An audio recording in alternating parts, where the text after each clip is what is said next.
And welcome to In-Game Chat for Saturday, August 2nd, 2014. This is Season 8, Episode 31. I'm Scott. I'm Dennis. I'm RJ. And I'm Nathan. Welcome to the show, everybody. If you'd like to get in touch with us, our phone number is 334-272-9228. That number again, 334-272-9228. You can check out InGameChat.net for all the links to get in touch with us. You can find us on Twitter at InGameChat, as well as on Facebook at InGameChat. You can email us, everyone, at InGameChat.net. We're streaming the cam feed right now through Twitch. Head over to Twitch TV, type in In-Game Chat. You can find us there. And then join the chat room while we broadcast, and you can chat with everybody hanging out in the old chat room. Welcome, everyone who is there. We appreciate you guys showing up live. We appreciate everybody listening live, and for those of you listening on iTunes and on YouTube or whatever after the show, hey, we appreciate you as well. However, you can't actually be a part of the show, which is why you should join us live. And join in the chat room and call us up. We enjoy phone calls. We like talking with the listeners. 334-272-9228. Tonight's show at 8 o'clock. No, I'm sorry, it's 7. I always get that confused. I always think it's for whatever reason. We're Central Time, not Eastern. I know. Maybe that's where it comes from. But hey, coming up in the second hour, how about that? That works a lot better. Yes. Much better. Yeah, coming up in the second hour, we're going to talk with Blake J. Harris. He is an author. He wrote Console Wars, which I think Dennis has the copy of the book over there. I finished that last night, and it is now Dennis's turn. However, RJ said, I ain't waiting for this, went out and bought himself a hardback copy of it. Mm-hmm. And I think, as I throw my pen over to you, I think you, out of all of us, will enjoy this more because it focuses so heavily on Sega. Yeah. Mm-hmm. And it's and their attempts to beat Nintendo back in the early 90s. Yes, from what I've gotten, I haven't gotten really far in the book yet, but from what I've read so far, it looks like a really big uphill climb that Tom Kalinske had to deal with from the get-go when he started out at Sega. He did have an uphill climb internally, as well as outside of Sega as well. Yeah. The friction between Sega of America and Sega of Japan was huge. Yeah, with the fact that Japan was like, no, we're going to do it this way, and Kalinske was like, look, guys, that way is not going to fly over here. Yeah, it's like two completely different, two clashing concept of how business is supposed to be run. And what year is that? Like, is starting out at? What year does it start at? I don't even remember. In 1980, well, I mean, they go over... Long late time 80s, ago. Late 80s, early 90s, I think. Very late 80s, about 88, 89 or so. So I was like -5. Yeah. This was before your time, sir. A lot of this is not necessarily before my time as being born, but a lot of it's before my time as getting into gaming. Mm-hmm. It's funny because I read about all this stuff that was going on, and I can remember where my head was back then. Mm-hmm. I can remember getting a Nintendo Entertainment System, the NES, and then seeing my friends playing a Genesis, and was like, well, I kind of want a Genesis now. And then the SNES came out, so I bought a SNES, and then I sold it and bought a Genesis because of Sonic and everything else. I mean, I read in there about how that whole shift changed, and I was like, man, their marketing and everything that they were doing, they pulled me in, hook, line, and sinker. They got me. However, Nintendo came back and had Mario Kart and a couple of others, and that pulled me. So I sold my Genesis and bought a SNES again. And I can see where that comes in because they talk about Donkey Kong Country, and what Rare did to help with that. We're going to talk about all of that coming up in the second hour when we talk to Blake J. Harris, who is the author of Console Wars. I want to thank Medusa's Mirror, who is in the chat room right now. I want to thank her for sending us the book. It was on a whim. I think she works in a bookstore, and was able to get this copy and just was like, oh, I know some people who will enjoy this, and sent it to us. Mm-hmm. And that's what brought this about with doing the interview and stuff. So, looking very forward to that interview. That's coming up at 8 o'clock. By the way, if you're in the chat room and you've got questions for him, 8 o'clock. Did it again. That's coming up at 7 o'clock. The second hour. I know, the second hour. Why do I do that? So when you get to the end of the first hour, turn the record over. Yeah, at the tone. Whenever, during that interview, if you guys are in the chat room, throw your questions out there. All of us here, Nathan and Dennis and RJ and myself, will do our best to make sure we don't lose track of those questions so that we can ask him anything that you guys would like for us to ask. So anyway, that's coming up at 7 o'clock. Right now we're in the first hour. So let's go over some of the stuff. Let's quickly go over everything that we've been doing since the last episode. I will start with RJ. Well, as we said in the first part, started reading Console Wars, enjoying that. What made you go out and buy it? I mean, Waiting. Obviously, just wanting to have it, but Sega. I've always been playing on Sega consoles for a very long time, and I was really interested in how they got to where they were back during that time, and how they got from point A to point B, and it was just really interesting to me. I wanted to see how it played out, but I didn't know that it was how big of a uphill climb that we're going to have during that. And I'm only in the first 4 chapters of this. Yeah. You really haven't run into some stuff they're about to come into. Really seeing how big of a juggernaut Nintendo was back then. That's one. Again, we'll go into that when we have him on, because that was a revelation to me. He was figuring out how much of a stranglehold they had on everything that they do. It's like you will not. They were like a state liquor store. Look, you can sell our stuff, but we're the guys that are going to undercut you.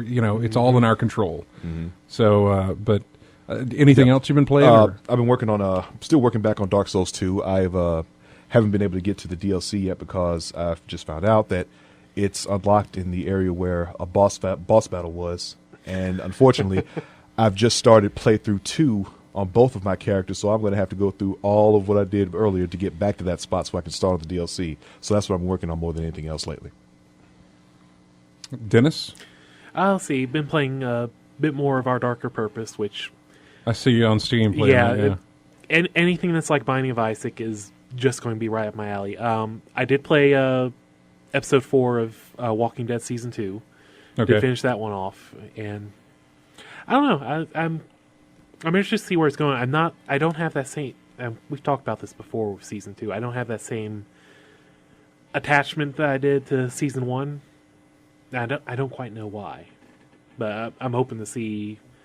I do want to see what happens next. It's just like I don't have that feeling of excitement and dread going on. It is more like I'm just kind of like reading this book. It's like, okay, this is all right, as opposed to like, geez, what's happening next? Which is what it was every time you had the smash cut to black in Season 1. There was a good bit of humor in that episode, by the way, with the raccoon. That was enjoyable, but I understand what you're saying. I'm not really feeling the emotional attachment, and I'm trying to go back to where I was. Let's go back to Season 1, Episode 4, and see where I was then. But man, I played that first season.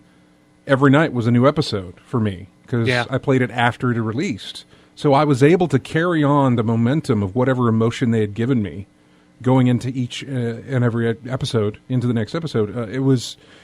And I'm not having that here. I get a month or more than that, really. I get like 2 months to kind of rest.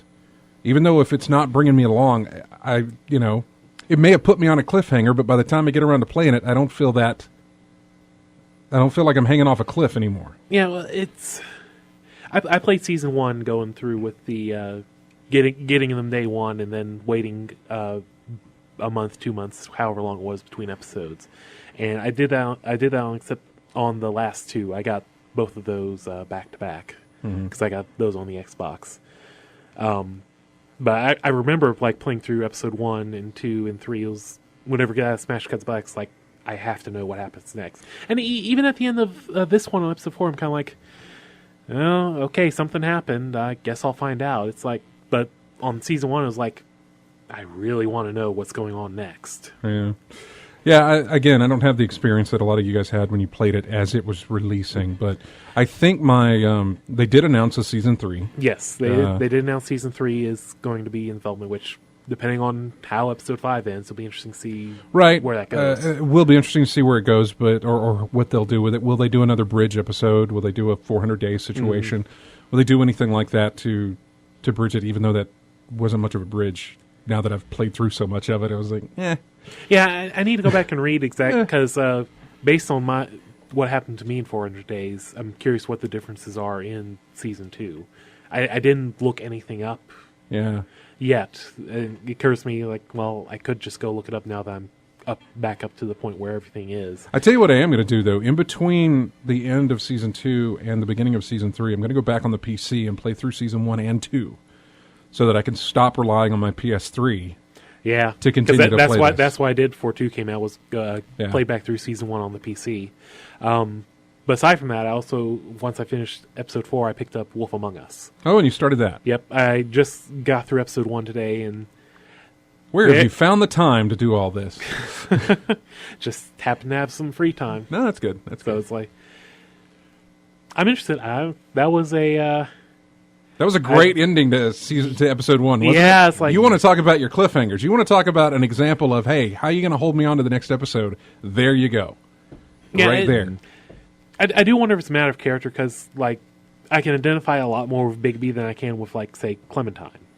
Mm-hmm. So I wonder if, like, maybe it's, like, a bit more investment given that similarity. You know, playing as an adult figure in this world, you know, is why, you know, more attachment to Lee, but, you know, Clem is like, I'm playing a character in a story as opposed to, like, feeling invested in it. Yeah. Mm-hmm. Myself, what have I done? What have I played? I played Guardians of the Galaxy Pinball. I don't know if any of you guys... I did a stream of that on Monday. I saw you were playing that. I didn't get a chance to see it. Yeah, the table released, I believe, on Wednesday for Pinball FX 2 and then also for Zen Pinball 2 and for the consoles and for PC. I believe it came out on were Wednesday. you the only person doing a early... I'm sure there were other people access? streaming. No, there were other people because the leaderboards had people on them.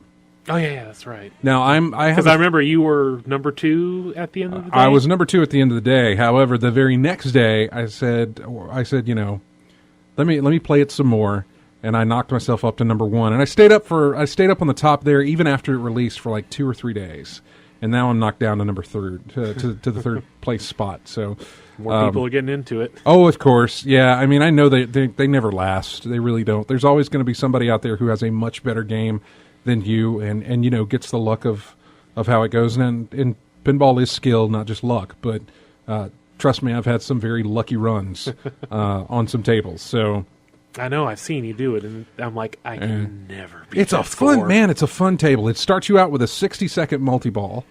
That I don't really know what that does, but then there's a shot that you have to make that.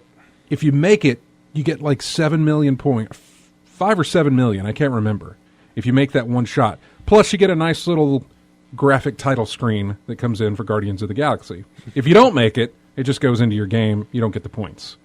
And it doesn't give you the little pretty title screen that comes in. It was very strange that it does that. And then, let's see, what else happens? Tons of modes. You have to spell pretty much all the names of the members of the team, and that'll start a goal to do.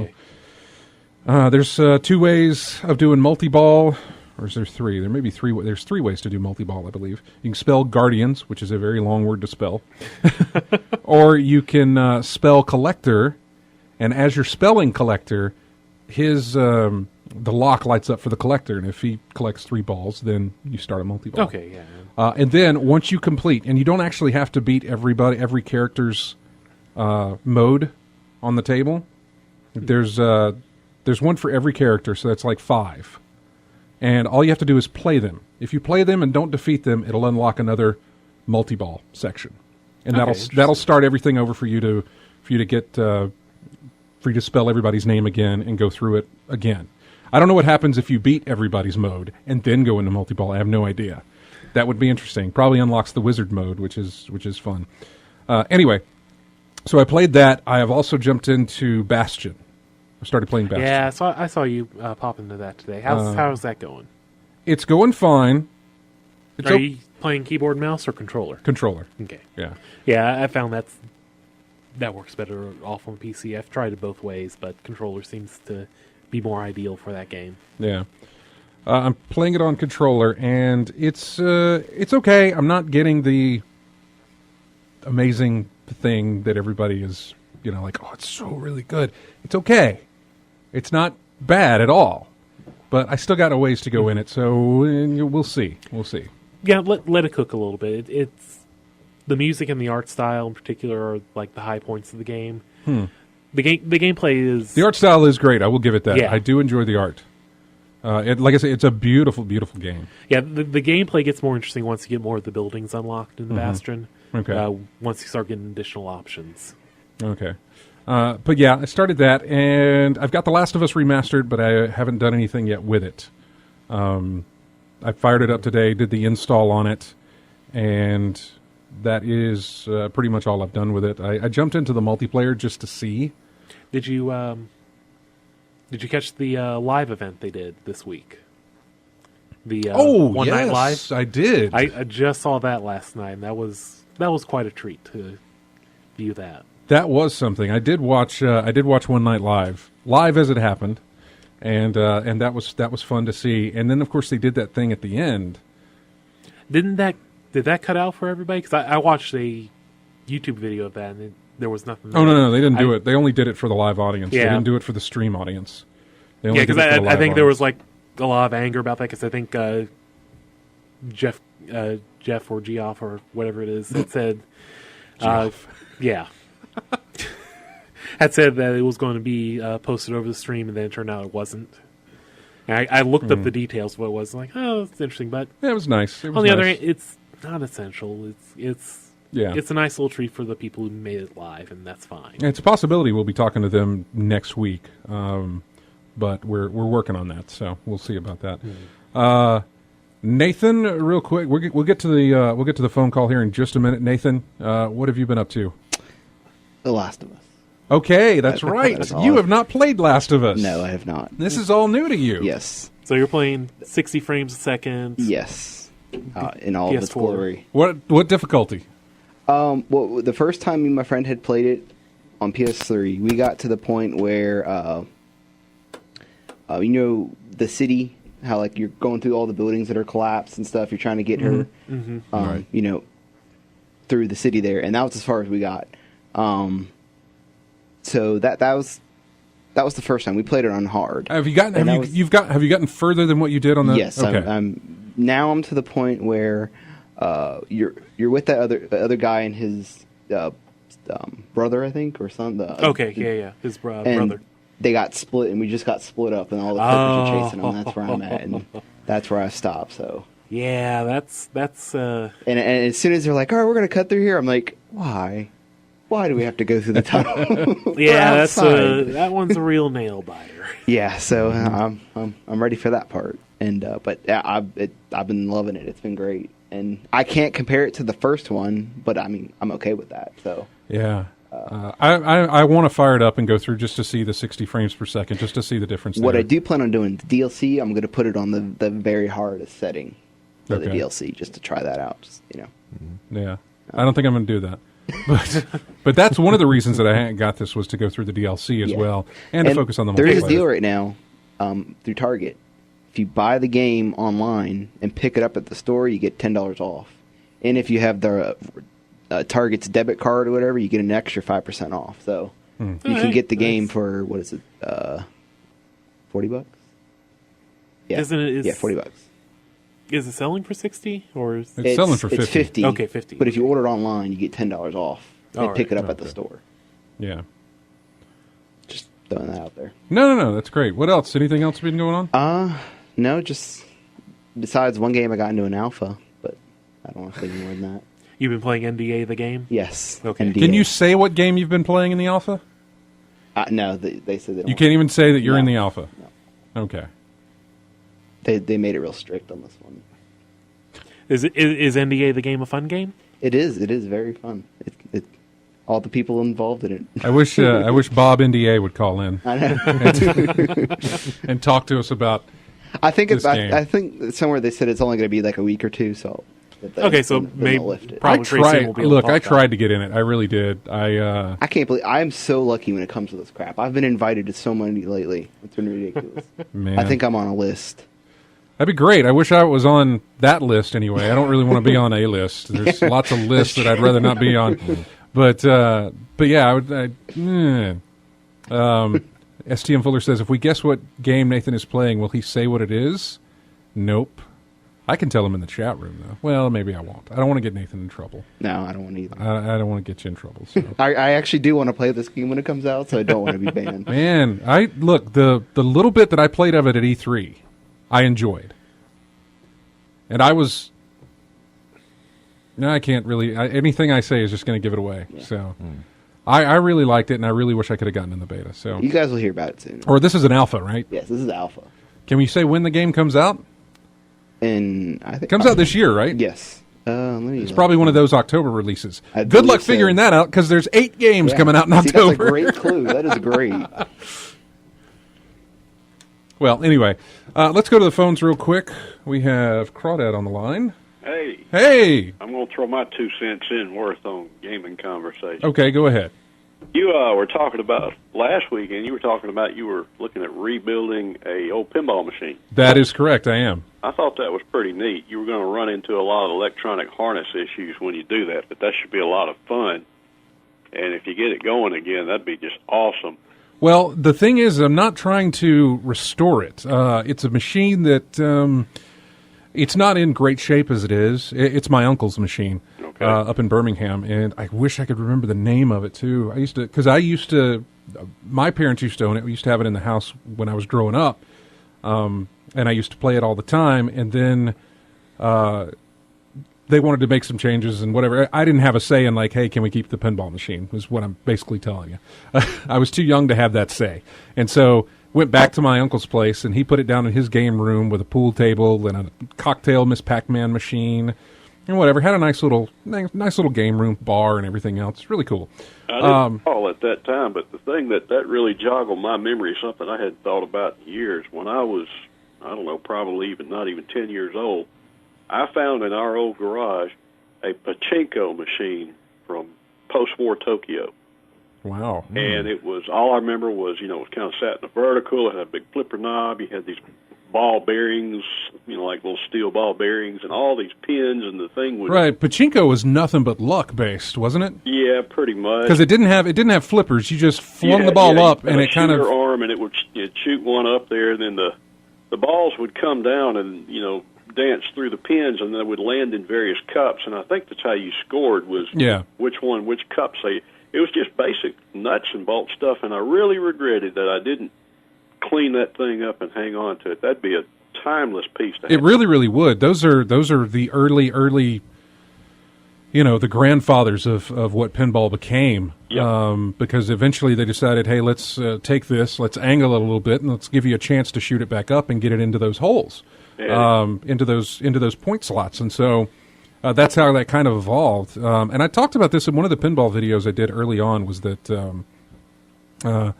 pinball, there's a great documentary, I think it's on Netflix, and now it's I can't figure out the name of it now. It's a documentary on pinball, and now it's a term in pinball, not extra point. It's on Special When Lit. Special When Lit is what it's called. That's right. Thank you. When Lit, okay. Yeah, Special When Lit is the name of it, and they go into the history of that. And I can remember reading up on pinball history where pinball was outlawed in a lot of places because they considered it gambling. They thought it was a game of nothing but luck. And then they would do the same thing that they did during Prohibition. They would find pinball machines and they would smash them. I can't tell you how much lunch money I blew playing pinball. Oh no, it's great. I'm spoiled a bit because I play so much electronic, because there's very few places around. I know you're local, Crawdad. There's very few places around here to go play pinball. So I play a lot of electronic pinball, and I'm very spoiled now whenever I have to put in money. And and ball one is really horrible. I can't just hit reset and start over again like I do with everything else. When I have a really bad ball one, I just be like, restart. Let's get a better start to this game than that really horrible one there. But no, it's just like, there goes ball one. I got 2 more chances to do this on the 3 or 4 quarters I put into this machine. By the way, the more modern tables cost like $1. Yeah, you feel it. Yeah. So the thing on a video game, this was an old PC game, and I don't know if you can still get it, play it, whatever. It was called Leisure Suit Larry.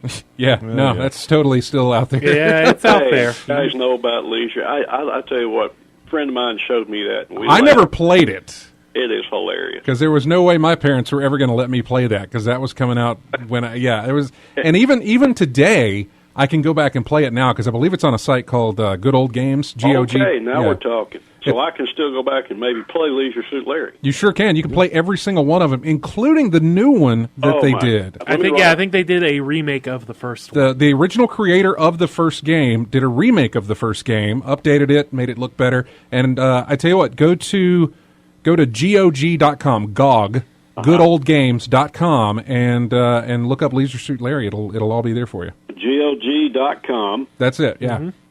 And just look up Leisure Suit Larry. Yeah, and it's there. Man, thank you. You are welcome, man. Thanks for calling in. Thanks for listening. You bet. All right, bye-bye. Yeah, we're not doing anything yet with that pinball thing, but what I was going to do, and I didn't finish telling Crawdad the story there, was that I'm basically taking the table apart. I'm gutting it so that I can just have the table itself and then the backboard, and then I'm going to put monitors inside of those and a computer and everything else, and run digital tables. It's what's called a virtual pin. Yeah, virtual pinball. And this works with like Pinball Effects too, and it will work with that. I can put Steam on that machine. It also runs some of the other pinball games. Yeah, some other operating systems to run, not operating systems, but some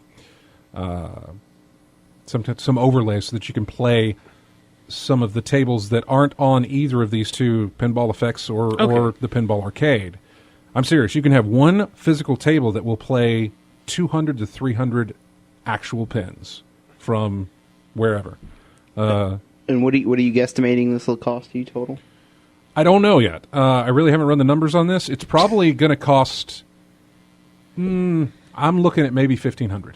Okay. Maybe. I really don't know. I'm looking to buying the monitors during Black Friday when TVs are cheap. The computer does not need to be a beast to run this thing, so that's not going to be much to have to buy and put together. It was the monitors that was going to be their biggest. Monitors are going to be the biggest. Yeah, monitors are going to be the biggest one. Because I need like a 30, 40 some odd inch LCD screen to be the play field, and then I need a little bit less than that to be the back glass, and then I need a little bit less than that to be the dot matrix display that they have, where you can play the mini games and where your score shows up and everything else. I need 3 monitors. I'm going to have to buy 3 monitors for this, and those are going to be the biggest thing to purchase for this whole thing. So anyway, let's see. We're going to take a break. When we come back, we'll have more of In-Game Chat in just a moment. Here is music from Virtua Fighter.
And welcome back to In-Game Chat. Music there from Legacy of Kain, Blood Omen.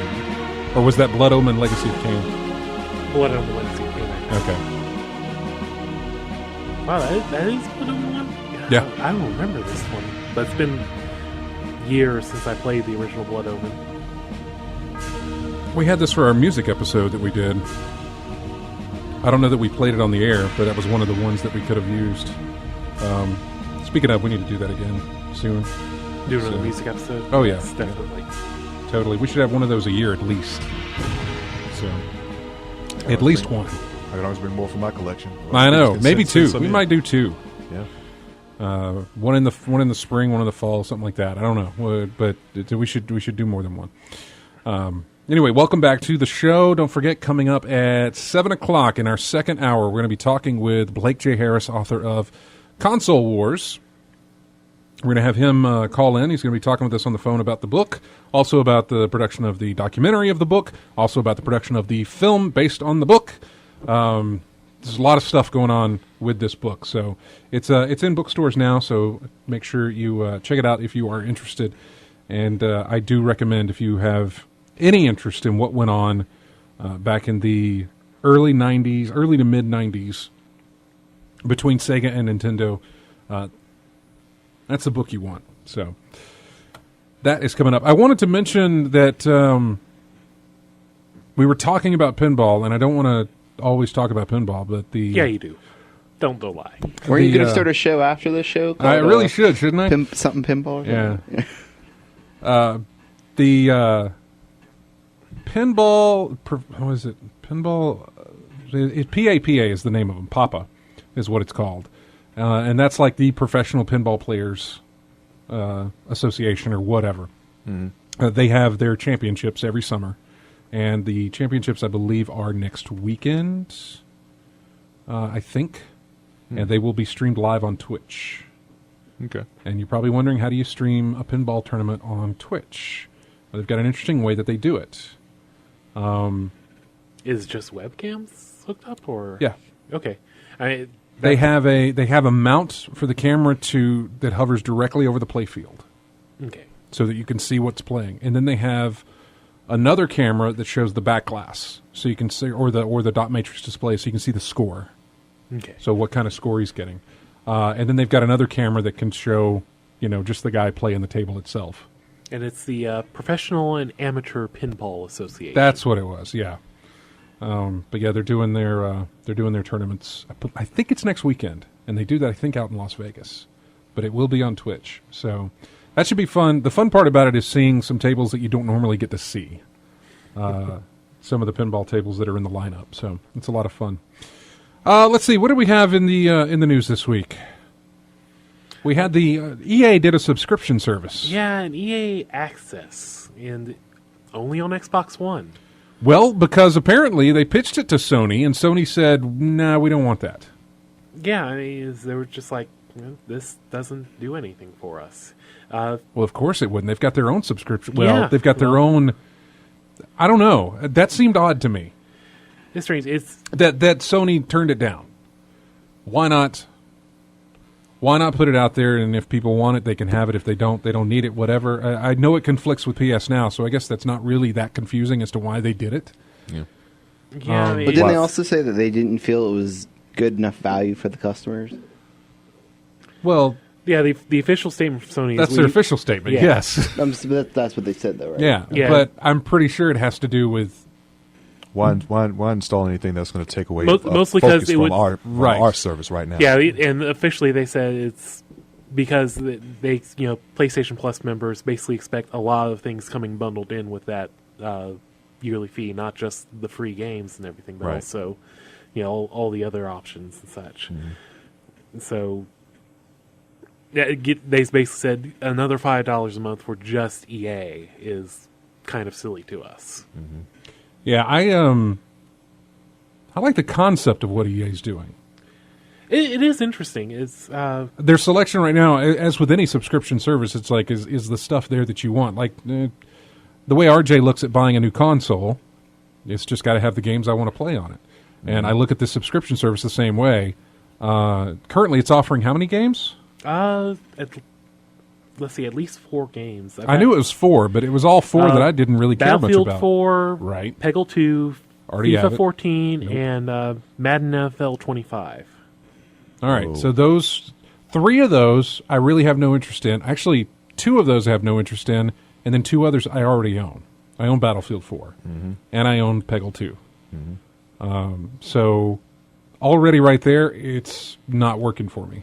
Right. I like the other things that come with it. Was it discounts on DLC maybe or something like that? Or yeah, I'm trying to load the actual EA site and get an idea. Good luck with that. Yeah, Chances on playing things first, I believe. Exclusive first access to stuff. I think you got. It's officially in beta right now, and those. I'm trying to get more information on this here. So, and there are going to be like early access deals. They mentioned some of their other sports game. Dragon Age Inquisition is listed as one of those. It'll be interesting to see how that works. Will it be immediate, or will the game have to have been out for a month or a certain amount of time before it gets added to the subscription service? Yeah, it's not really clear yet, and probably won't know until probably in a couple of months once we see some more EA titles come out, exactly what this entails. I mean, if they pull something off like PS Plus. Yeah, and I mean, does EA have enough games for that? Enough Xbox One games for that? Well, see, yeah, that's the thing. They're only offering on Xbox One, which is interesting. PS Plus is everything in the PlayStation library eventually hits that. Oh, yeah, it's PS3, Vita, PS4. The main difference is EA Access is saying, you get they say they have no plans on taking any of the titles off or cycling them out. So those 4 titles will be on there in theory forever and ever, and anything they add on there further will stay on there as well. Yeah, and I think they will add more to it. I think they'll add things like will. Dead Space. I think they'll add things like a lot of it. Mirror's Edge is something they can throw in there. A lot of old titles they can throw in where you will have the run-of-the-mill of like, here, you can play all this stuff for $30 a month, even though maybe you've already played it before, or maybe you haven't. Maybe you own a used copy and you just haven't gotten around to play it, or maybe... But see, it's got to be. I guess it's got to be something that's on Xbox One, though, doesn't it? Yeah, it has to be on Xbox One. EA said that the early access is considered a limited trial and not the access to the full game. And also, they did specifically say Titanfall is excluded from EA Access. Yeah, they're not going to add that in anytime Strange. soon. I don't know. There's just scant few details on it at the moment, and it is in beta, so hopefully we'll see something else on there. That'll be interesting, just for the fact that it's only on Xbox One, and so they have to be Xbox One titles. That's gonna limit them to what they can do. Yeah, you get 10% discount on EA purchases through the Xbox One. Yeah, which okay, sure. I mean, just looking at the list of titles, say use this discount on. It's, the ones they've listed before: Madden titles, FIFA, EA Sports UFC, Plants vs. Zombies. It's like, okay. I mean, if those are titles you're really interested in, it's a great deal. To me, it's kind of like, I think I'll be all right. Even if I had an Xbox One, I wouldn't pick it up right now. The only thing on their list of titles here remotely interests me is Inquisition, and even that's kind of like, we'll see. Just let the library build up first before you make a decision. That's all. Yeah. Because they assuming it stays this way for a couple months, those free titles will always be there. It's not like PS Plus where it revolves out every couple months. Let's see. Destiny's beta wrapped up. We got a little bit of time in it after the show. Which, by the way, those of you listening, we're gonna do some more streaming after the show tonight. I went ahead and downloaded Injustice, and I grabbed a couple of other what I think might be multiplayer titles that we can play on the same screen. Monaco was one of them, and Steamboat Scrappers is another one. Battle Block Theater. Yeah. Which I'm not sure if it's got the same screen multiplayer situations, but I know it was a released on the consoles, and I think it's multiplayer in there. So we'll see. I was like, if it's possible, so I went ahead and downloaded it. So we've got all those there. So we'll stream some stuff after the show tonight. But anyway, the beta ended. We played that last week. Me and Nathan brought our PS4s in and played that some. And Game Informer, again, this was something sent in to us by Medusa's Mirror. So thank you for doing that. She sent it the infographic that Game Informer had posted about the Destiny beta. There were nearly just over 4.5 million players in the 9 days that the beta took place. It's a good sign for sales. Yeah, it is a good sign. However, concurrent users, there were little over 850,000 concurrent users. I'm interested, out of the 4.5 million who were the players, how many of those were pre-order players? Yeah, how many were pre-order players? How many were people who were like, "Oh, it's open to everybody now. Let me go." Right. Because I was one of those. It was like, it's open to everybody. Hit it on my PS3 and played. How many of those were I pre-ordered, then I canceled my pre-order after I got my beta code? Yeah. You know, how many of those people did it? So, I mean, this isn't, a very broad example, but on the Reddit page for Destiny, they did a vote, or like a polling thing of asking how many people, and I believe there was like 5,000 people that participated in it, and I was gonna say it was about 60%. They asked like if you had pre-ordered it to play it, or did you join when it was open, and of course everyone on that page is already a fan of the game, but they asked them, did you already pre-order and did you upgrade, and stuff like that, and it was like 60% on that page had already pre-ordered to get into it. So 40% said they just hopped in, which I thought was pretty high for being on the fanboy page. Yeah, really. I am. It still hooked me. What did you think? Did you see that thing come up where the raids or the strikes can only be done with your friends? You have to create the group. Yes. Yeah, but you can't do random people. Yes. Yeah. Now, I mean, what did you think about that? I mean, to me, it just takes me back to the World of Warcraft days when you had to look for a group. There wasn't just an auto, click a button. Yeah, but I think here they have to be on your friends list. No, I don't think it's that. I think you just have to manually invite everybody. Now I got to go find it, because now it's going to bug me to make sure. I want to make sure. I'll look that up here in a minute. I'd be really surprised if it was like. But I mean, is it really that hard to invite someone to your friends list if you needed to? No, I don't think it is. And I mean, they've made it fairly simple. No, I mean, and the worst thing is they're going to see what other games you're playing when you're not playing Destiny. Yeah, I mean, if they do that, it would be kind of dumb. But I wouldn't find it to be that bad of a. Yeah, thing. I'd be surprised if there wasn't something in game to handle that. Yeah, I mean, having a system to looking for a group where it just puts you in a random queue with a bunch of people, that I could see them not doing. But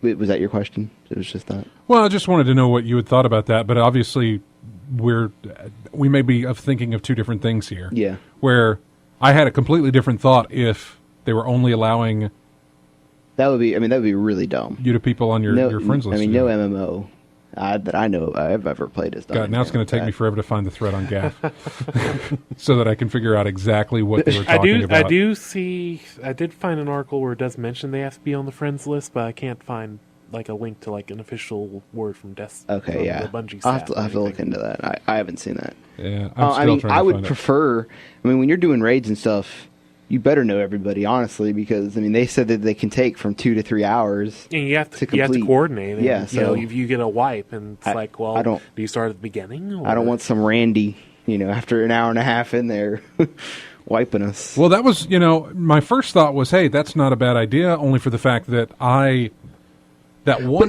they have to have a system in there, because just like in the beta and the alpha, they had a system where when you joined to do the 3-man, Destiny's raids will not support online matchmaking with random players. That's fine. That just means it's a random matchmaking. I mean that's almost all games, except WoW's LFR. It just means you can't queue up to get some random person. Everyone has to be manually invited to your group to go in there. Gotcha. But that's pretty typical. I mean, that's all MMOs mainly with raids. If you're a legitimate, I'm just curious how that's going to work because when I hit my friends list, when I go to invite somebody, it only shows people on my friends list. It doesn't show the entire world. Well, you could go into. I guess in that system, and me and James were talking about this. One of the issues that game has is its lack of being able to quickly socialize with other people. And WoW. There is no chat. Yeah, you can just go into the city, LFR. You'll get like 30, messages from people. Hey, I want to join. Yeah. And this game, I guess you'd have to go into a forum or something. I mean, even Warframe. Have you ever played Warframe? No. Warframe actually has a public chat system where no matter where you are in the game, you can pop up a little chat menu, and it's got like a trade menu, a looking for group menu, and you just post your name in there, and you can get invites from random people no matter where you are in the game. So I would think that Destiny has some sort of way of doing that. Well, as I was saying, part of it didn't bother me about that because I randomly joined up with that 3-person strike. Yeah. That we did, the one that you said it's only supposed to take you about 30 minutes to do, and I told you it took me about it took me about 2 hours because the other two either. That's what I'm saying. You do not want random people in a raid. Yeah. I want to know what everyone has and make sure you're geared properly. Yeah. But you've never played MMOs, like, legitimately. Not like this, no. The only MMO that I put time... The only 2 MMOs that I put time into was City of Heroes, which does not compare to something like WoW, and Old Republic, which I would also say probably does not compare to anything like WoW. The Old Republic mean the BioWare's? Star Wars, yeah. Okay. Yeah. Did you not do the rating or anything? Because that's just like WoW, essentially. Did you reach the end game content where it was like a big group of you going through a dungeon? I don't know if I ever did. Did I ever level that character up? I'm not sure. If you didn't even hit max level, then I don't think I actually hit max level. Raids are the end game content. It's what you do when you can't level up anymore. Yeah, I don't think I hit max level on that. Okay, now then that I think you about didn't. it. So, yeah. Well, okay, so interesting. So that'll be something to figure out. I'm still in it. I'm still getting the game. I'm still going for it. And me too. Your friend's still buying my console. Better be. Yes. Unless his house blew up or something. Yeah, I really need that to happen in order to... your 30 pre-orders. to get all that stuff. So, really, really need that to happen. What else did we see? You know what? I'll let Dennis have this one, the Firefly situation. Yeah, this has been a game they've been talking about for a while, just working on Firefly Online. Yeah. But they've got the voice cast is going to include the original cast members from Firefly. Mm-hmm. I know they did like a short little promo recently, and Nathan Fillion appears at the end of it. And I haven't looked at this article in a minute, but my understanding is that I think they've got everybody on board for it.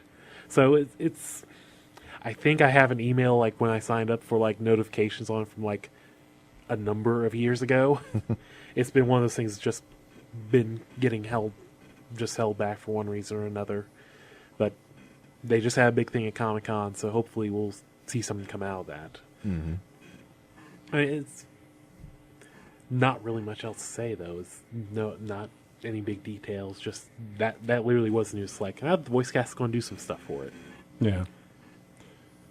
Well, interesting on that. What else?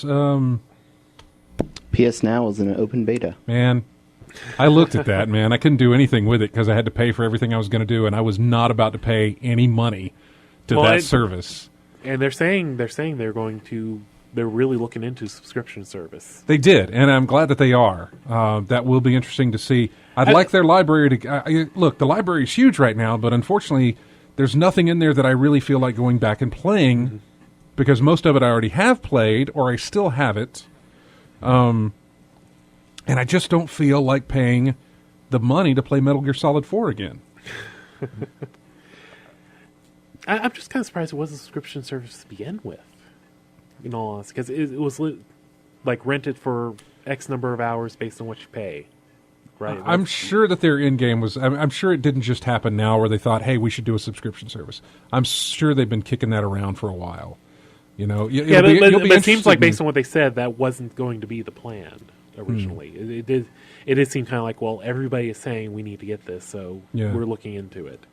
I figured it would have, if they had been really serious about it from the beginning, we would see a subscription out there in the beta. Yeah, I would love it to tie into PS Plus somehow to get a discount on that subscription of some kind. I imagine that there will be. But so far right now, personally for me, there's nothing there that I want. There's nothing there that I'm willing to spend the money on. And even if I had the subscription service, I still look at some of the stuff and I'm like, no, I don't really want to go back to that. First off, no, I don't want to deal with the download of that game, like Metal Gear Solid 4 or something like that. And especially if you still got the disc. Yeah. But I have to play it on a PS3, which I don't have hooked up. Yeah. Well, except for, I do have one hooked up. But it's supposed to be streaming, essentially, right? Isn't it? Yeah, you know what? That is, you're absolutely you right. would- There you is wouldn't streaming. You necessarily wouldn't have have to that do a concern about download. download. Yeah, you wouldn't have to do a download. I'm thinking more Steamish, I guess, than Yeah. I'm thinking of anything else. No, it just does a stream. Well, There's some stuff on there. If I had a subscription, I'm sure I can go through the library and find some things like, oh yeah, I'd like to play that one. But just renting it for, I don't know, it would take something that I missed out on or really want to play. Which, again, doing that piecemeal, if I didn't have a subscription on there, I guess that would be fine. Like if they had the old Suikoden games on there from the original PlayStation, was a RPG series. I played the first one. There were later ones that like could use your old save game data and bring stats across. Right. But I never got past the first one, so I never got to try that out. Just heard about it, back when the internet was a young thing. yeah. Well, we're going to take a break here in just a moment. In fact, Blake is on the line, so we're going to go to commercial, and then when we come back, we'll have Blake J. Harris on the phone to talk to us about Console Wars, his brand new book. Came out in May, and it's fascinating read. Just simply fascinating to read all this stuff that was going on, while I was doing the stuff that they were trying to make me do in the book. But they were battling for me, and I swung with every time they pulled out a big gun and said, here's our thing that's going to kill this company. I was like, I'm on for you. You got Sonic. I'm with you. This is great. Oh, man, they've got Mario Kart and that wasn't super effective, the Mode 7. At the Mode 7, I'm on for you. And the TurboGrafx sits alone in the corner. Yeah. Along with a lot of other, and those get mentioned, by the way. The Jaguar, the 3DO. Mm-hmm. Neo Geo, I imagine's in there. Probably, yeah. It is in there. It just costs too much. Yeah. Yeah. So we'll be talking with him coming up next hour. Want to do a quick chat room roll call before we go. Arioka's in the chat room. Cavalier UK. Lavos, Illuminator. Medusa's Mirror, who kindly sent us this book and pretty much got this whole thing started. She's hanging out in the chat room. Also Multile, STM Fuller, Swab Peanut, Tactus59, and X42X hanging out in the chat room. Thanks, everybody, for listening to us live. We're going to take a break, and then when we come back, we'll have more of in-game chat in just a moment. Here is music from Deus Ex Human Revolution. We'll be right back.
And welcome back to In-Game Chat.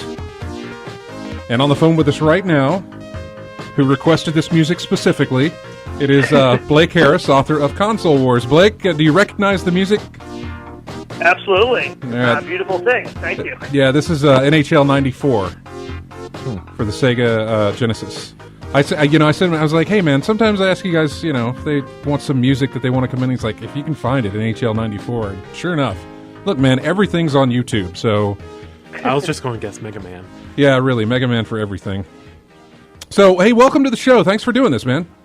Oh, it's my pleasure. Thank you so much for checking out and also enjoying the book. I'm so glad you did. Oh, thanks for writing it. Thanks for putting in, I don't know how much effort must have gone into writing this massive piece about, how many years does it cover? The book mostly chronicles between 1990 and 1996, so it's mostly the 16-bit generation, but because there are so few books about the history of video games, and because so much of life and so much of the story is based on context, I did try to, touch upon a lot of the historical aspects, particularly Nintendo's rise in the 80s and some of the other, pivotal moments in the history of video games. Yeah. How did this all begin? Walk us through what was the situation of why you decided to write this book, and how do you even go about? How do you do? Because I would think you would. Do you have to get permission from somebody to write a book like this? So the book, I guess it initially began about 25 years ago, or 20 years ago when I got a Sega Genesis. But in terms of the actual writing of the book, it began pretty much in earnest about 3.5 years ago in December of 2010 when my brother got me a Sega Genesis for my birthday, which is what we had when we were kids. And I expected when I booted it up for the first time in 20 or so years that it would be kind of fun, but I wasn't expecting very much. But it brought back immediately a wave of nostalgia, great times with my brother, great games. And it just got me thinking after that, sort of about the business side, what was going on at the time. Because even in terms of us having a Sega Genesis, prior to that, like most kids in America, we had a Nintendo Entertainment System, the 8-bit system, and we wanted a Super Nintendo because we had so much fun with the previous Nintendo system. And my parents refused to get that for us. They wouldn't get us a Super Nintendo. My dad specifically said because then Nintendo would come out with a Super Duper Nintendo and a Super Super Duper Nintendo. Right. And I thought he was kind of being a little bit of a jerk or just, not giving me what I wanted as a kid. But looking back in hindsight, I think that what really bothered him was that the 16-bit system was not backwardly compatible with the 8-bit Nintendo system. And so, like a lot of parents, they felt like they invested hundreds or thousands of dollars in the system and didn't want to start all over again with Nintendo. And they assumed that this would happen again and again. And so, ultimately that was a business decision that Nintendo made that affected the fate of my childhood. Yeah, it was very strange because when I got to that part of the book, how they were worried about parents not buying into this because it was not backwards compatible. As a kid, I never even remember that running through my head that I would not be able to play my NES games on my SNES console. That was oblivious to me. I was just like, well, of course you can't do that. Yeah. It never crossed my mind that should be an option. All I knew is that the next Final Fantasies were coming out on the Super Nintendo. I was like, that's what I want. I don't care. Yeah. Exactly. It was never something that entered my head that it would have to do this. And it's odd now because that's one of the first questions asked when a new system's going to be released is, will it play? Does it have backwards compatibility? And, obviously you got to live with the fact that either it does or it doesn't. But as we just ran into with these brand new systems, not being able to play the 360 titles, not even going so far as to not play the digital available titles either on Xbox Live or on PSN. So, but yeah, that was something that never crossed my head when I was looking to get a Super Nintendo, which I actually had to buy with my own money on that one. My parents would not. They were like, you can do it, but you have to do it this way. And we've talked about this before. I went through getting a SNES, and then I said, "Oh God, there's Sonic. I want it." Sold the Super Nintendo to get a Genesis, and then Mario Kart came out, and a couple of other titles on the Super Nintendo, and so I sold my Genesis to get a Super Nintendo again, and then I stuck with it, and then I just completely dropped out of gaming altogether. I completely stopped. playing, and didn't get back into it until PlayStation 2 and the Xbox. So I missed the N64, I missed the 32X, the Saturn, the Dreamcast, the PlayStation, the N64. I missed all that stuff, even the handhelds with that. So, but anyway, going back to you writing this book and how it evolved. Well, first off, I want to say I'm very, very impressed. I mean, I don't know that you should be hosting a radio show, and instead you should probably be flipping houses with that kind of activity as a kid, flipping your Genesis and Nintendo systems. But, you know, I guess what I began to realize was, like you, I was a kid. I was oblivious to backward compatibility and price points, because all I really knew was that they were very expensive, and it would take a lot to get them. So I started to, now that I'm 30, I was 28 years old at the time, I was wondering what was really going on behind the scenes. What are the business aspects of the story? My favorite books tend to be the behind-the-scenes business thrillers like Disney War, Smartest Guys in the Room about Enron. And so I just wanted to read Console Wars before I ever set out to write it. And after a trip to Barnes & Noble, I was shocked to find that not only was there no book about the battle between Sega and Nintendo, but in the entire two-story store, they didn't have a single book on video games, the history of, or the business of. The only video game-related documents they had in the store were walkthrough guides. Mm-hmm. And, you know, I at the time did not know a ton about the video game industry, but I had heard that it was more successful than film and music, which have their own sections. And so that was just kind of shocking to me. So as I began to research on my own and find the books that were out there, like David Sheff's Game Over or Stephen Kent's History of Video Games, I found that this was a story I really, really was getting interested in. And what I was really hoping was that there would be sort of a human face to the story, that it could, you know, a narrative that gamers and non-gamers could follow along to, because I thought that the actual information and the history of video games was so fascinating. And then that moment came for me when I spoke with Tom Kalinske, who was the CEO of Sega America from 1990 to 96, and just sort of seeing it through his eyes and how he got into this world, I was blown away. And then I ended up spending the next 3 years researching and writing the book. The first 2 of those years were mostly just spent on research, and then the last year was just writing. And then in addition to that, there's also the 2 film projects, the documentary and the feature film. So that kept me busy as well. But I can safely say that it's the only project I've ever worked on that I never got bored of at any time or never hit a wall. I would wake up every morning excited to learn more about it, and I still feel that way even having finished the book. I was the same way reading your book. Was that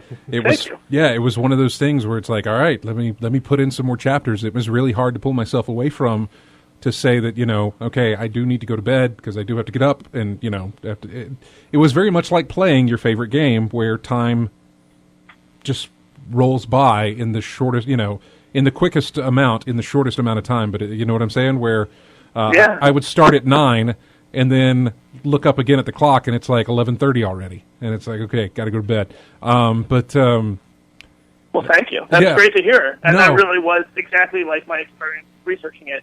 It did end up taking 3 years, and there was, you know, several interviews a day, but I never felt like exhausted. It always just felt like I want more. Oh, wow, the clock has flown. It's been a whole day. It's been a whole week. But there's just so many good stories here. And even though the book is about 550 pages, I feel like this is, you know, it tells a pretty definitive history of Sega and Nintendo, but it really just touches on the tip of the iceberg with some of the other aspects of those companies before and after, and also just a lot of the other things going on at the time and before and after as well. Yeah, we've talked about it in the past. Well, we talked about it that one week that I think you had a play or something that you were working on that you couldn't join us then, and then we talked about it the next weekend while you were at Comic-Con. And I said that it really is a book that we always sit around here and we talk about, you know, 2 hours every Saturday night. We talk about video games, and we'll go into situations of why did they do this? Why did this company do such and such? Why did they make that decision with either a game? The best example that I can give you is you were in the middle of trying to do this research, so you may not even be aware, but BioShock Infinite, when it released in 2012, that game was a totally different game than what had been shown to us in 2010 and 2009 and 2010. There was completely. They did a walkthrough of the thing in one of their videos way back in 2010. I think those things are still available on Game Trailers, and you can see there is a different tone and different mechanics and all sorts of stuff with that game. And it felt like the story and stuff had changed.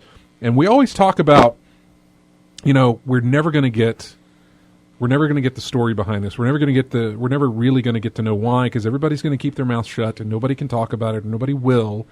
And this is what that book felt like. It felt like if we were doing this way back then, we would still be sitting there saying, boy, I really wish I knew why they went this way or what they were doing, what they were thinking. We'll never know. Somebody eventually down the line will write a book, hopefully, but we never think it'll come in our lifetime. So that's kind of what this book felt like. It was one of those things where we finally got to know everybody's reasons for why they did what they did. Both in the marketing department, both in the decision to, even the no pun intended, but the genesis of Sonic, and how he was created, why he was created, how he became to be, and then how all of that shaped up. And what's also is amazing is that I forget this. It's been 20 years, so I kind of forget these things, but. These games, Sonic 1, 2, and 3, or at least 1 and 2, I know, were they were almost annual titles. Yep. They're like, okay, we did a Sonic in 1991. Now for 1992, we got to do a Sonic 2, or whatever the year was. I could be wrong. And then they wanted to do Sonic 3 for 93, but I don't think they could do that. But still, Mario and everything else, it was like every year we're going to have a new of these games. And we, these days, we don't really look at that as being a good thing. When they keep doing annual titles of franchises, sports can get away with it, but we kind of thought that Assassin's Creed was really having a problem doing that annually every year. We were going to have a new Assassin's Creed game and a new Call of Duty and everything else. Kind of thought, you're just watering down the franchise, man. It's just, you're not doing it. But back then, no, we ate that stuff up.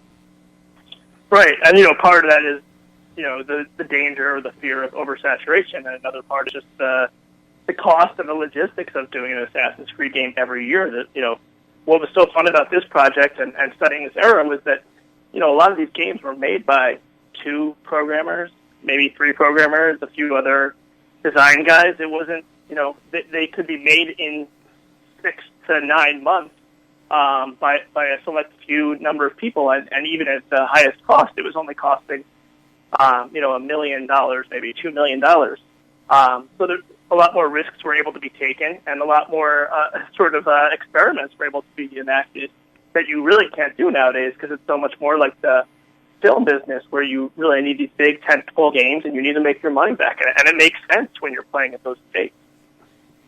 Yeah, it was eye-opening to me. Now, there's a couple of guys who aren't on this show who used to be, but they couldn't make this episode. But they know they would know a lot of the stuff that you wrote in there, as far as the situations with Nintendo and the way that they dealt with their distributors, their retailers. Right. The kind of the stranglehold that they had, not only on the industry or on the market itself, but also on the industry, saying that it's our way or the highway. You're going to want to buy it. You're going to want to build for us, but we're going to sell you the cartridge. You've got to buy it from us. You can't make your own. You can't reverse engineer the system, to do what you'd like with it. So it was an eye opener for me to read how it almost seemed evil, the way that they were handling things. They were doing it right, but it just felt like it was very unfair.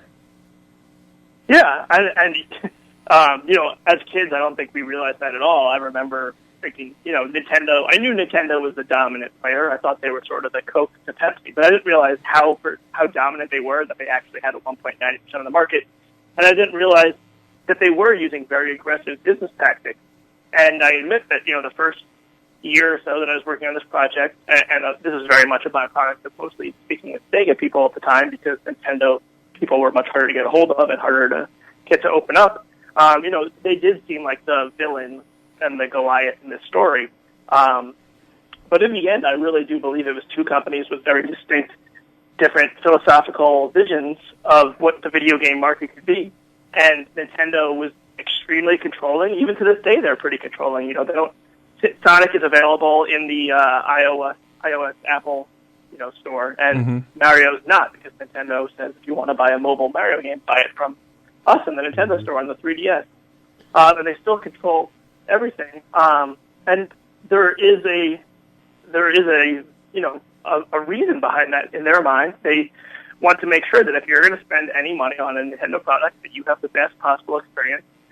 And they think that the only way to ensure that is if they control every aspect of that experience. And, because there is probably a stigma associated with the word control and a negative connotation, people might think that is a bad thing to do. But I will say that as a consumer, I've never bought a Nintendo product that I regretted. That every game I've ever bought has been of a certain quality, and the games are always great, and the experience is great. So that was what made it really fun for me, that when I felt like there was no good guy or bad guy in the story.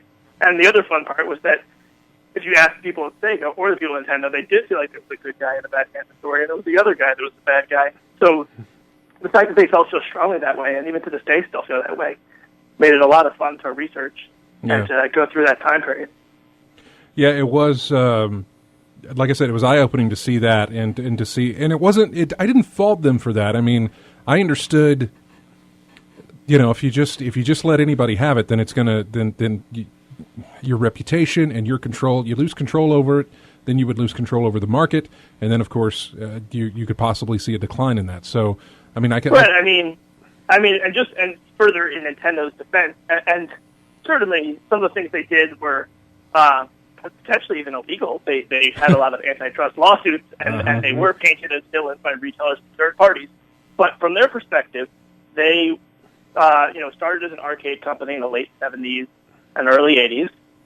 They had the Famicom, which was the 8-bit system that would be the NES here, come out in 1983 in Japan. It was very successful. They thought about bringing it to the United States, but the video game industry crashed here, and everyone thought it was over, that the video game industry was dead.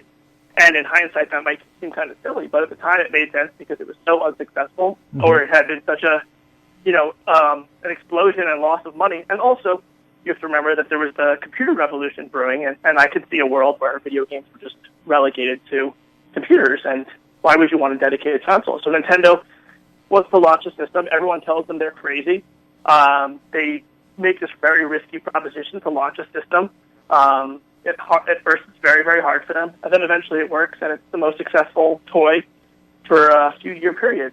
So in their mind, they always wanted to avoid that same fate that had crippled Atari and had crippled the previous generation. So there was a justification for the way that they behaved, but whether or not they went too far or whether or not they could have benefited from better bedside manner is certainly an issue of debate.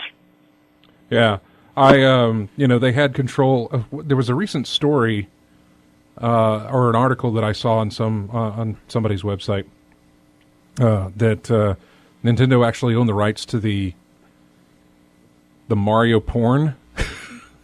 Really? Yes, there is a, and I don't know what year it is. I have no idea, but there were actually 2 movies based on Super Mario Brothers that was porn parody type stuff. And I'm not kidding, but Nintendo owns the rights to it, so that it will never be shown or never be seen or anything. They apparently bought the rights to that, so that nobody will ever be able to distribute it, and it'll be out there. That's really funny. Again, which goes on to their control issue, but that's fine. I mean, I understand it. I understand what it is, but you're right. There were some things that were possibly illegal. That were going on. Real quick, I got to say the name. It's Super Hornio Brothers. Okay, there you go. Oh, the boy. most searched title on YouTube right now. I'm really glad that they had a name that we could actually say on FCC regulated radio. But yeah, Super Hornio Brothers. I mean, that's a great example, because even if they hadn't bought the rights to them, but had sued those companies and shut them down, you could say on the one hand, wow, they're being jerks. They won't even let some small filmmakers with a penchant for romantic scenes go ahead with their vision. But on the other hand, who's to say that if we were kids and we had seen that one night late on Cinemax, or that if people talked about it, it diminish the brand, and it wouldn't diminish that way that we feel about Mario, which I think so many people feel, that like little flutter in your heart whenever you see him. So yeah, well, I mean, protective. You think about it, yeah. Your kid's like, oh, I hear there's this Mario. Well, there was this Mario movie, but then they find the porn version of that. Parents catch him, says, "Oh gosh, I didn't know Nintendo distributed this crap. You're never playing again. You're never playing one of their games again." And then, of course, boom. There does you it go. still star Bob Hoskins and John Leguizamo? The what? Oh no, the Hornio. Hopefully. Yeah, better not. Which, by the way, again, his book goes into the making of that movie, not the porn. The actual feature film, Super Mario Brothers. Yeah, that John Leguizamo and Bob Hoskins. One pretty much considered one of the worst films ever made. And yet I still watch it. I know. It is really bad, man. Like, I tried really to watch bad. it at various points during the writing of this book, thinking like, when you go into something with very low expectations, you're usually pleasantly surprised that it's okay, it has its moments, but it was very hard to get through, just because I felt like, so much of the story didn't make sense, and it makes sense why that would be the case, knowing what went into the movie, but there was a great chance for, like, a blockbuster there. I remember being very excited about the movie, and it's disappointing that it was so bad, because Nintendo should still be making those kinds of movies. Mario's a great character and a great property. Yeah, I remember seeing it as a kid. I didn't think anything of it at the time. It was just like, it's a bunch of things going on the screen. Well, video game movies still haven't really taken off. I mean, you had Super Mario Brothers, you had Doom, which didn't do too great. You've had all the ones that Uwe Boll has done. Street Fighter. Tomb Raider. It was sad seeing Street Fighter. Raul Julia's last performance was that one. Right. Yeah. Although I still love his line about, for you, it was a Tuesday. For me, it was for me, it was a Tuesday. For me, it was Tuesday. We're taking questions from the chat room. We're streaming this live on Twitch, and so we got some questions from the chat room right now. Moltile says, well, he wants to know what's up next for yourself, and I'm pretty sure you're going to tell us that it's probably the films, the documentary, and the movies. Is that pretty much what's up next? Yeah, so there's two film projects. They're both being produced by Seth Rogen, Evan Goldberg, and Scott Rudin. One is a documentary that I've been co-directing with Jonah Tulis. We shot all 15 or so of our interviews last year. We might do a few more, but right now we're in the middle of post-production and hoping to have something done by the end of the year. And they should be getting started on writing the script for the feature film in the next few months. After that movie, The Interview, comes out, Seth and Evan are attached to write and direct it. So that's assuming that doesn't start World War III. I know. But I think that the Mario porn is a good example of another way that I'm going to continue my interest. I'm not going to get into the porn business, but I definitely, I spent 3 years on this topic. I think that's more than anyone in the world has spent on this topic who wasn't actually living through it. Mm-hmm. But there's still so much that I missed or didn't really get into. And at first, after I turned in the final manuscript of the book, and someone would say, "Oh, I have a great story for you," or "Oh, did you ever hear about this?" I was kind of bummed because I thought, no, I missed my chance. But my interest in the topic has only increased, and I'm going to be trying to find an outlet to publish some articles about some of these additional characters or some of these additional incidents. And I'm going to start doing that in the coming months as well. The first one actually being about a Sonic the Hedgehog movie that Sega was close to going forward with, but they ended up not doing so. Was that going to be animated or computer generated or what? I was about to ask.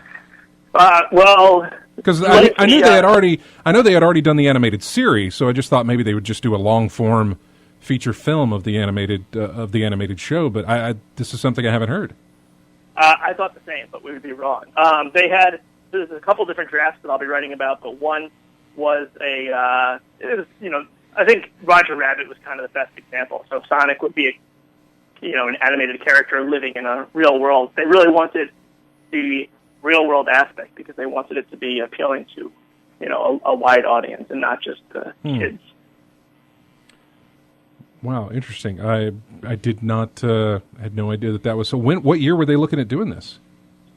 In the initial documents, they were talking about it in 1994, and they were hoping to get it out by Christmas of 1995 to coincide with the launch of the Sega Saturn and what they imagined would be a Sonic title for the Saturn. that went wrong on a lot of levels. Mm-hmm. But yeah, I mean the experience in the book about the Super Mario Brothers movie and sort of the development hell and the disaster it turned out to be is kind of similar to a lot of experiences with films. That one was just on a, on such a global scale, and seemed like there were so many good opportunities for that film. But it was a similar thing with the Sonic movie, and I guess in hindsight, fortunately, it never actually got made because it probably would have been a disaster based on the kinds of stories that they were looking to tell. Yeah, the Mario Brothers movie. I love the way that Miyamoto, his outlook on that film, because when they asked him, "Hey, what do you think?" and the way you wrote this was that he just kind of smiled and nodded. But his, I liked the way that he looked at that and said that, you know what, I think that the fans are able to separate this version from the game version that they play. Yeah. I don't think this is going to in any way hurt the brand of Mario, and as we know, it didn't. And I liked his outlook on that, on something that he created that they had pretty much just butchered in a film, on one of his creations, to not have that rage-inducing, what have you done to my creation? Why have you done, he didn't, no, he was fine. He was calm. He just kind of smiled about it and said, hey, the people who enjoy this, they'll be able to separate the film from the games. And everybody likes stuff that they like, and everybody, people don't like things that they don't like. Whatever. He seemed to have a very zen-like attitude about it. Absolutely, and I loved finding out that Nintendo had the opportunity to buy the movie and shelf it, and they chose not to, because, like you said, in the end, it seems like it didn't hurt the brand. And as we're on the phone, I'm wondering if maybe it ended up helping the brand. The Mario is a plumber by trade. And up until, even after that movie came out, he was always depicted as sort of this, rough and tumble plumber who had, a strong accent, and he wasn't very approachable. In the games, there's no talking, so you don't always get that sense. But I do feel like when he was portrayed, he came across as that. And shortly after that, they did Mario sort of as that cute, it's me, I'm a Mario. And he was more of a lovable, cutesy character. And I wonder if that had any bearing on that tone change. Lavos in the chat room wants to know, what other video game eras would you be interested in writing about next? All of them. Anything that's interesting. I think that the two that particularly jump out to me is, in addition to this book and this documentary, Jonah Tulis and I, who are directing the documentary, have been directing a movie about Ralph Baer, who is the father or the grandfather of video games, who created the Brown Box, which became the Magnavox Odyssey, and was also the inspiration for Nolan Bushnell's Pong. And so he's somebody that I find extremely fascinating, and just sort of hearing it and seeing it through his eyes, and inventing this concept, which was called TV games at the time, and then eventually became home video games, is really fascinating. And I think I would love to write more and learn more about the introduction of the Wii as well as the Wii U, because Nintendo was sort of down for the count in a lot of people's opinion prior to the Wii coming out. And in classic Nintendo fashion, they fought back, not with better graphics or better technology, or at least not the conventional better technology. They had a whole new outlook of how to do things, and it was very well received, and it was, helped remake the company. And then going from that to a few years later releasing the Wii U, which did not get off to the start they wanted, would be really interesting as well. Yeah, it was interesting that, again, this was something else that I read just recently while in the middle of reading your book, was that the people who had that technology with the Wii, motion control stuff, with the people who had proprietarized the technology, were shipping that to Microsoft and Sony, saying, would you be interested in this? And both of those passed on it, saying, nah, we don't see any future in it. It's too quirky, it's too peripheral centric, it's too, we're not into that right now. And of course they went to Nintendo, and Nintendo said, yeah, we'll do this. That's amazing. Yeah, it's interesting to, again, these are things that pop up that you're like, man, again, I wish somebody would write a book about this so I can get the ideas of, like, first off, why did they pass on it? What did they think was wrong with it? And then to see what happened, go back to them and say, okay, what do you think now that you passed up on this? And you see how much of a success Nintendo made out of it. But of course, that success was great for Nintendo. And then, of course, the Wii U happened. And I'm not saying that's a failure, but I mean, they just reported what, a $97 million loss? What was it? I think it was 250 million. I had heard for last year. It was a 97 million quarterly loss. Yeah, okay. For this recent quarter. For this recent quarter. So, you know, and that's with the Wii, that's with Mario Kart 8 sales out there that did pretty well compared to what people had estimated for that title. So, yeah, it's interesting to see how that comes. And again, you know, we always talk about this as well. We look at the curse of the third console. I don't know if you've ever heard about that, but there's like this there's the third console curse. Yes, and it sounds. Yeah, I'm laughing because it kind of is true. Isn't it? Yeah, like there's for Nintendo, I guess it would be the 64. Yes. And then for Sony, it was the PlayStation 3, which actually did pretty good at the end of its life. And then for Microsoft right now, it's the Xbox One. And I guess for Sega would be what? Let's see. Would you count the Saturn? 32X or CD, or would you just go to the Saturn at that point? I don't know if you would count. Would you count Genesis, Saturn, and then Master System, Genesis, then it would have been the Saturn. I would say the Saturn. Saturn. Yeah. I mean, yeah. they all Saturn, dabbled Saturn. with stuff in the early 80s. I mean, Yeah. it kind of makes sense because the first time you release something, it's kind of like your precious baby. It's all in-house. It's kind of all in your head. And then the second time, it's kind of like you make improvements and you see how it goes. And the third time, you don't want to do the same thing again, but you don't want to do something too different again. So you're kind of stuck in a bit of a no man's land. There's definitely a propensity for failure. One thing I would want to say, though, is, you know, both of those questions from the chat room about what other errors are fascinating or what would I be interested in writing about again, it has always been my sincere hope from the beginning of this project that whether or not I write, feature-length, long-length stories about the video game industry, that this book would inspire others to write and get the answers to those questions that you're talking about, whether it's BioShock or something else.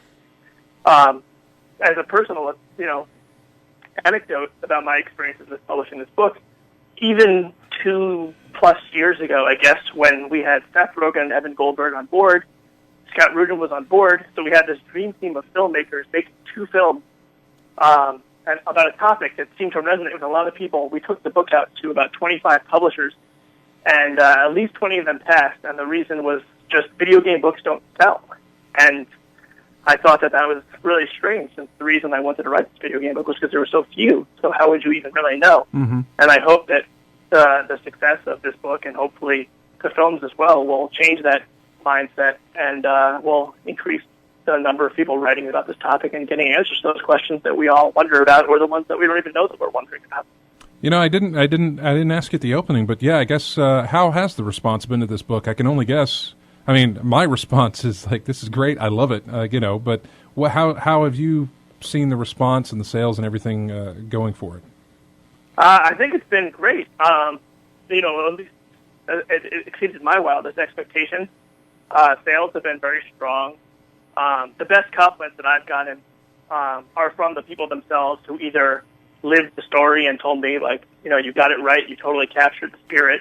Because, in addition to the facts and figures, I wanted to try to include the feel of those times. That's why I wrote it in the narrative style that I did. So getting kudos from them was the best thing. And other people have found me on LinkedIn who said, I used to work at Blockbuster during this time, or I worked at Acclaim during this time, and saying, like, that's exactly what Peter Min was like, or that's exactly what Tom Clancy was like.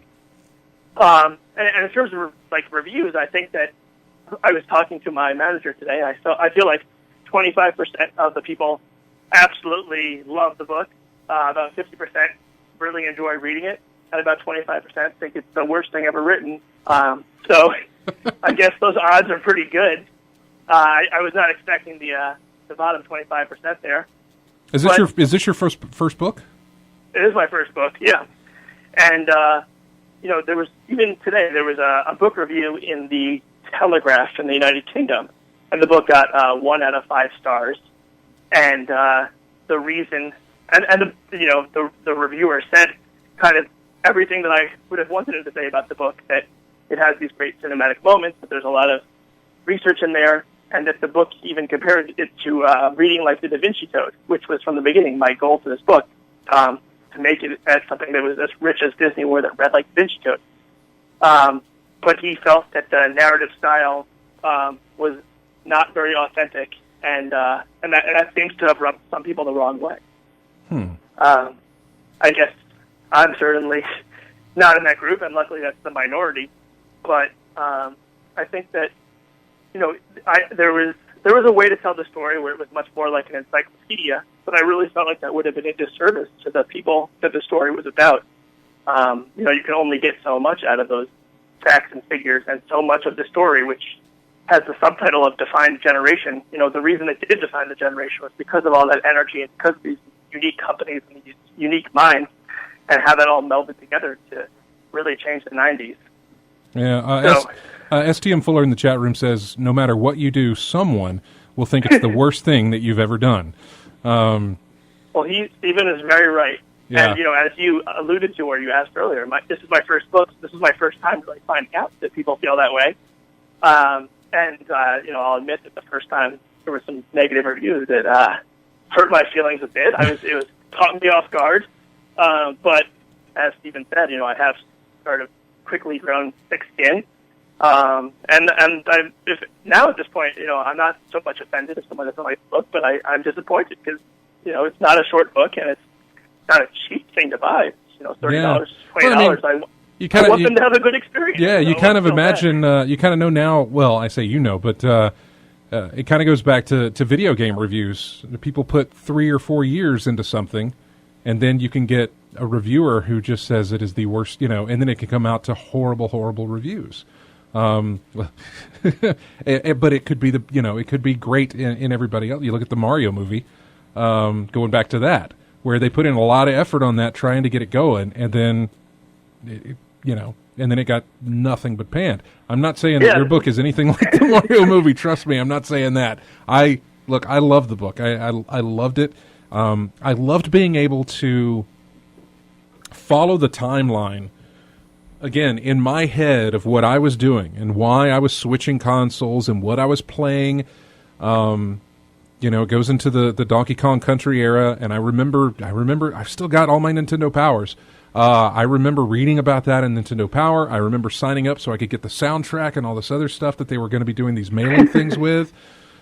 And it was fun to see that time period. Oh, and something else that you mentioned. Well, you didn't mention it. One of the other guys mentioned it during their CompuServe chat that Nintendo had for the release of Donkey Kong Country. It was great that this was brought up because it is one of my all-time favorite SNES games. It's called Uniracers. Yep. And man, I have tried to find. It was that game has an interesting story, by the way. I believe Nintendo either got sued or were being threatened to be sued by Pixar, of all people. Interesting. Because of the unicycle, they had done a short film based on a unicycle. And it had the same kind of attributes that their Uniracers had. And so Pixar either threatened or actually did do a lawsuit, and it was settled out of court or whatever, but that's why there was never a sequel. That's why it was never made again. That's why they never did any other kind of... I don't even think it was on the Virtual Console for the Wii or anything like that. I don't think it ever showed up there because they were into some legal troubles with Pixar over the creation of that. So, wow. Yeah, one of my favorites. One of my favorites that never got any further. So when I read that, I was like, oh, Uniracer's got a mention in this book. That's great. I'm so happy to see that. What's also fun was that, after reading about all this, I started hitting up YouTube trying to find... I was trying to find, some of the old Genesis commercials, and I did, and I was trying to find... It's really hard to find some of the CES shows. That was the hardest part of all. The best investment that I made during the process of writing this book was I bought a VHS to DVD converter. And so when I would go film the documentary and I would interview Howard Lincoln or Peter Main, I would ask them, do you guys have any old VHS tapes of either commercials or trade shows or anything? And they would always be like, well, let me check. And they, they even if they had found the stuff, they maybe weren't so excited about sharing these things because if they get lost or damaged, they never get them back. And I would say, well, if you give it to me, I'll send you back DVDs, and then I'll just make a copy for myself. And then they loved that idea. So I was able to get a hold of a ton of the trade show stuff through that purchase that I made. That's wonderful, because it was odd because I remember you cover it in the book, but before I even got to that part, this was even, I think, before I even started reading your book, somebody had posted that moment that Sony came into play where he goes up and gives the shortest speech ever. Right. Yeah. And Steve Ray's speech where he just says the price $2.99. Yeah. Here's Steve Ray. He comes up. He puts his paper down on the podium. He looks up. $2.99. Closes his book, walks off the stage. That's it. I was like, man, that's great. Oh, that is wonderful to see that. And I believe that was at what, the first E3? Yeah, that was at the first E3 in 1995. Man. When Sega decided, spoiler alert, to surprise launch the Saturn, and Sony, Olafson gave a speech and then yielded to Steve Race, who just said the price, and it was kind of over from there. There was $100 cheaper than the Saturn and had a lot more third-party support. Yeah. Mm-hmm. That was yeah. So I had seen that, and so when I started reading that section, I was like, "Oh wow, this is it. This is the moment. This is the one I saw." That's how excited I got reading your book. Every time it would come up with, or every time you would start teasing something that's about to be revealed, I would have to like cover up the next paragraph so that because I didn't want I know how I am. My eye is going to I'm the same way. Yeah, my eye is going to quickly look down there to see what it is, and I didn't want that. I wanted it to build up to that point. And so I would do that half the time when you were talking about, not necessarily, I don't think it was Donkey Kong Country, but, oh goodness. It wasn't Sonic. It was another, it was a couple of other games that were spread throughout there, as to what they were going to do. I love the story about how they picked the advertising agency to do the Genesis thing, and how the guy at that agency had assigned every single one of their employees to become an expert at least one of the Sega games, so that every single person in that building knew everything there is to know at about one of the Sega's titles. So I thought that was one thing I now that some time has passed, there's things I wish that I had added to the book. One was that Agency, which was the underdog in the running for Sega's business, Goodby, Berlin, and Silverstein at the time, and it's now Goodby, Silverstein, and Partners, they went on to become, they're one of the top agencies in the world now. They did the Got Milk ads. Mm-hmm. They have since worked for Nintendo, and Jeff Goodby was named Advertiser of the Decade. So when I first contacted him, I figured he wouldn't give me the time of day, but he did, because one, he's one of the coolest guys in the world, and two, he credits a lot of that with Sega being the start of their national business and has a special place in his heart. So he talked very fondly about Sega with me several times, and I was also in the documentary talking about that experience. Yeah, well, we got about 10 minutes left. Was there anything that what was the hardest thing for you to get it to research, to write about? What was the hardest part of this book? The hardest part, I know this is very general, but it was dealing with Nintendo and properly depicting Nintendo. Because, like you mentioned, that there was that sort of dark feeling to them that they were a villain in the story, and I sincerely did not believe that they were once I began to understand it better. But they're a very, very tough company to deal with because they, like to control everything. And specifically Howard Lincoln, who was the number 2 and eventually the number 1 at the time of the story, is still affiliated with them because he's the chairman of the Seattle Mariners, and which is owned by Nintendo. So I needed to get permission from them. And to their credit, I persisted for 2.5 years and was always trying to say to Howard, I've already been paid for the book, and they would probably rather a shorter book than a longer book. So please, consider my persistence as a compliment to you. I want to do more work because I want to tell more of your story. And Nintendo eventually met with me. Their head of corporate communications flew out here to talk with me, and they approved me to speak with Howard for the book, for the documentary, and also other current employees of the company who were there back then. So that was really tough. And the other thing was because of the style of the book, which is so nice for me to hear that you were covering up a page because you didn't want to see what happened. But, I think that's because of the style was to sort of put you in the room with these people and not just tell it as a dry encyclopedic history, to sort of capture that energy and that atmosphere. I wanted, I needed to be able to speak with the decision makers at Nintendo. And so that was my fear throughout, was that it was going to be too Sega-centric, or that I would never get that sense of what was going on. And one of my favorite chapters in the book is there was one called a quick lap around Victory Lane, which is a barbecue in the summer of 1992 that Mr. Arakawa, the president of Nintendo of America, holds and invites all of his employees to. And it was sort of just depicts that family atmosphere at Nintendo.